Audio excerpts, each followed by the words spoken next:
Here are my ESL speaking activities for kindergarten or preschool students. The first one is flashcards. So this is a very simple activity. Just bring in some flashcards that contain the target grammar or vocabulary, and then show a flashcard to a student and they can make a sentence using that word. The second activity is Simon Says. So I'm sure you've all done this before. Students stand up and you could say, Simon says, touch your head. Everyone has to touch their head. But if you say a command without saying Simon says and someone does it, they are out of the game. The third one is hot potato. So have a potato or a little stuffed animal, just a safe object with no sharp corners, and students pass it around the class and music will be playing. And when the music stops, the person holding the stuffed animal or the potato has to do something. So in this case, something related to English. So maybe they have to answer a question related to the target vocabulary. The fourth activity for kindergarten students is songs and chants. So I am the least musical person I know, but not to worry. YouTube has everything you need. So if you want a song about the weather, you want to chant about fruits and vegetables, whatever the case might be, just have a look on YouTube and you'll find something for your kindergarten students. All right, the fifth activity is picture prompt. So this is a simple activity. Just find a picture related to the topic of the day. So maybe a family is eating a meal together.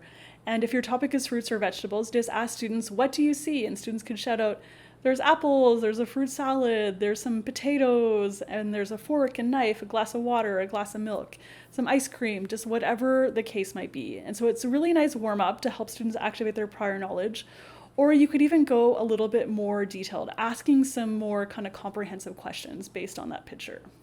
All right, the next activity is using routines. So to start my class off, I kind of like to do it the same way every day.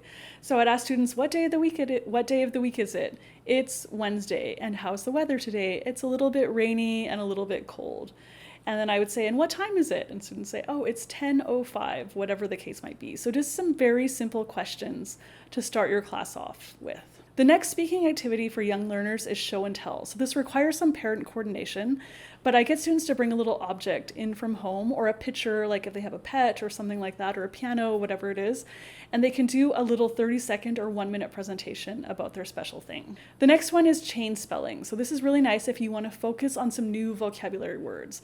So everyone stands up, and maybe I'm teaching about colors that day. And so I would say to the first student, okay, yellow, and they say one letter, Y, the next student E, the next student L, O, W. If someone misses a letter, they have to sit down and are out of the game, and then we continue on. And then I would say the next word, green, Green, and we kind of keep going until no students or only one student is left standing. All right, the next one is telephone. So I'm sure you've played this before. So I have usually 3 or 4 teams, and then they would line up in front of each other, or like in 4 lines. And I would take the first student from each line, we'd go outside the classroom, and I'd give them a little sentence that contains the target vocabulary. They go back into the class, they whisper to the next person on their team, and they whisper to the next person, until the last person, and the last person has to say what they heard.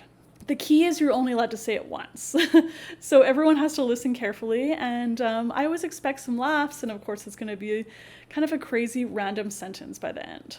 All right, the 10th one is question and answer. So this is a super simple activity. I can ask students questions, they can answer the questions, they can ask me questions, I would answer them, whatever the case might be. So just some questions and answers. All right, if you like these activities, please be sure to check out my book, 39 ESL Activities for Preschool and Kindergarten. Please hit like, subscribe, and I'll catch you next time.